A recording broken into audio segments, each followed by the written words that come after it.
All right, we're gonna make those Scandinavian bowls that everybody seems to like from the laser cutter, and it's not a terrible process. So I think if I walk us through it, we should do just fine. And I have an example here, but I do want to walk us through it. So number one, you'll go to gravit.io and you'll click on Got It, Go to Designer, and you'll be brought to this prompt where it's asking you for the canvas size.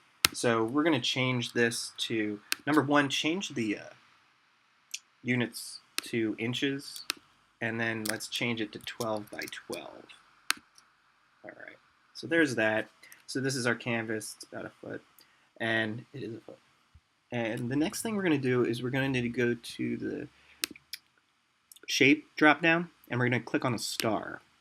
Now, on your canvas, click somewhere and drag, and you'll get a star. There we go. That looks good. Now, if yours is kind of hanging off the edge like mine is, just click on the star itself and move it somewhere. It doesn't matter where. There we go. Just as long as you can see it. And the next thing you're going to do is we're going to modify it to make it more of our own. But first, we're going to, these might not be in the same order of steps as I put on the list, but it's the same process. So we're going to change your fill to 0 in the percentage and press enter. Now you have nothing, right? And you're also going to expand borders by pressing the plus sign here.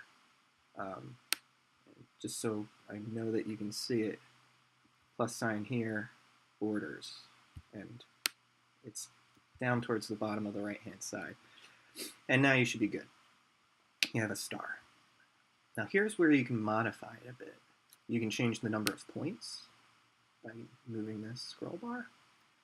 You can change the size of the points themselves. Don't go too skinny because you'll just get burn marks in the wood. You can change the type of corner to more rounded if you want. You can, in fact, you can change even more variables by clicking on this advanced setting. You could include a bevel on the edges, rounded edges, and you do need the corner to be some value other than 0 to have that work. You could put an inset in, and now you're getting really intricate shapes. Let's just do a straight bevel, and I like that because it looks like a gear. And the next step, and I know I'm going fast, but we don't have much time. The next step is to go, there's a button here that says transform. And that's just what we want to do. We want to take this object and transform it and shrink it exponentially. So we're going to click transform. We're going to go to scale. We're going to modify it to 90 and 90 on the height and the width here.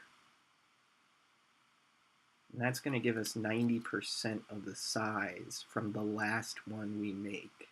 So let's say we want to make 5 copies. And then click apply. It's going to create this line is where we're going to cut. So click apply. You're going to see what I mean.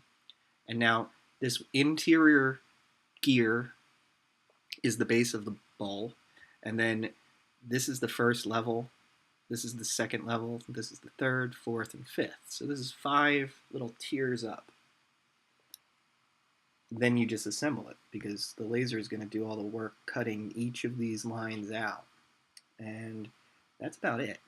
At this point, you can save your file. I would save it as example. Save.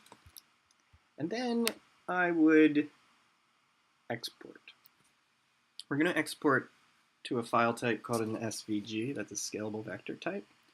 And that's just what our laser cutter can read easily. It can read other types of files, but this is good for this. And that's it. You can send it off to me. You can write your name in the file. so that I know who it is. And then it's just a matter of taking some wood glue and gluing it together. That's it. You did very well.